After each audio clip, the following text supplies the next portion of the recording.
Sanatria ny faliananao manaraka ny 20 andro fiaram-bavaka andro faha 20 indray isika amin'ity androany ity. Mialohan'ny hanarantsika izany dia andeha araka hivavaka isika.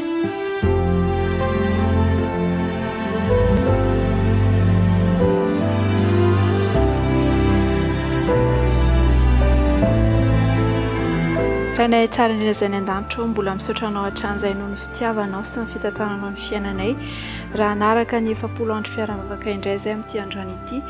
Engany ny fahazavan-tsaina izay avy any aminao ho aminay tsirairay avy ahafahanay mandray izay tianao ambara aminay indray amin'ity andro ity. Amin'ny anaran'i Jesosy. Amen.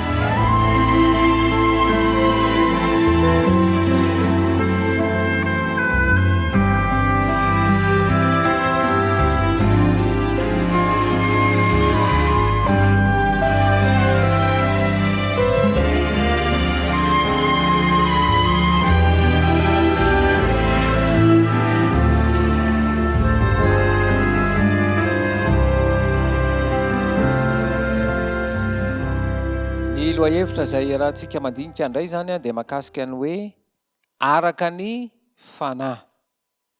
Araka ny fanahy. Izao no volazan'ny Jaona voalohany toko fahaefatra diny voalohany. Jaona voalohany toko fahaefatra diny voalohany. Ry malala, aza mino ny fanahy rehetra, fa izao toetra ny fanahy na avy amin'Andriamanitra ireny na tsy.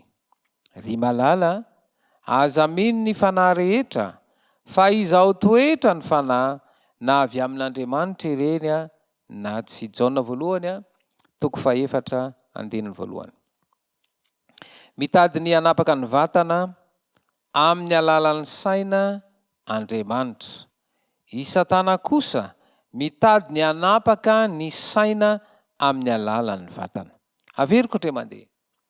Mitady ny hanapaka ny vatana amin'ny alalan'ny saina Andriamanitra. I Satana kosa mitady ny hanapaka ny saina amin'ny alalan'ny vatana. Ny vatana no tokony hanompo ny saina, fa tsy ny saina no hanompo ny vatana. Averiko ndray mandeha. Ny vatana no tokony hanompo ny saina, fa tsy ny saina no hanompo ny vatana. Tokony hiambina ireo vavahady saina ny rehetra sao dia Satana no handresy azy ireo amin'ny alalan'izany, satria ireny no lalambe mitondra ho amin'ny fanahy. Tokony hiambina ireo vavahady saina ny rehetra sao dia Satana no handresy azy ireo amin'ny alalan'izany, satria ireny no lalambe mitondra ho amin'ny fanahy. Ny vavahady sainy maro dia efa ngolo ny fampanarana-pony tenda sy ny fifaneraserana amin'ny fahotana. Fa ny olona araka ny fanahy kosa dia mahafantatra ny zavatra rehetra, kanefa izy tsy fantarin'olona. Fa iza no nahafantatra ny sain'ny Tompo mba hampianatra azy? Fa izahay manana ny sain'i Kristy. Korintianina voalohany toko faharoa andininy 5:10 sy 9:10. Fa ny olona araka ny fanahy kosa dia mahafantatra ny zavatra rehetra, kanefa izy tsy fantarin'olona. Fa iza no mahafantatra ny sain'ny Tompo mba hampianatra azy? Fa izahay manana ny sain'i Kristy. Iza no nanome hevitra ny fanahin'i Jehovah, ary iza no mpanolotsaina na hampianatra azy? Isaia 40:3. Iza no nanome hevitra ny fanahin'i Jehovah, ary iza no mpanolotsaina na hampianatra azy? Ny fenitry ny ara-panahy tarafina amin'ireo teny ireo dia ny fananana ny sain'i Kristy. Misy eo amin'ny fiainana izany izay mamaritra ny toetra. Ny olona manana fahamboniana ara-panahy izany dia mahafeny fihetsem-po sy ny tendrim-po manoloana ny toe-javatra mihatra izay tsy mifanaraka amin'ny fomba fiheverana. Ny olona manana fahamboniana ara-panahy izany dia mahafeny fihetsem-po sy ny tendrim-po manoloana ny toe-javatra mihatra izay tsy mifanaraka amin'ny fomba fiheverana. Izany mahatonga ny bokin'ny Galatiana mitanisa ireo vokatry ny fanahy. Ao amin'ny Galatiana 5:2 ka hatramin'ny 4:20. Noho izany na inona tsy fitovi-kevitra aoka iseho mandrakariva ny fahendrena, aoka ho tony mandrakariva fa amin'ny alalan'izany no ahafahan'ny fanahy masina hibitsika ao an-tsaina ary anirony ny fihetsika feny fahendrena anehoana ny voninahitr'Andriamanitra. Aoka ho tony mandrakariva fa amin'ny alalan'izany no ahafahan'ny fanahy masina hibitsika ao an-tsaina ary anirony ny fihetsika feny fahendrena anehoana ny voninahitr'Andriamanitra. Raha velon'ny fanahy isika dia aoka andeha araka ny fanahy. Izay ny ambaran'ny Galatiana 5:5-6. Raha velon'ny fanahy isika aoka andeha araka ny fanahy. Andeha iroso amin'ny fandinihanao lalina ny taridalina izay nomena ary ahafahanao mandinika ny tenanao ihany koa, ka hisaintsaina sy eritreritra izany. Ka ao anatin'ny feokira no antanterana izany ary avy eo anao hamaly ny fanontaniana ho fisaintsainanao ny amin'ny fanapahan-kevitra izay ho raisinao.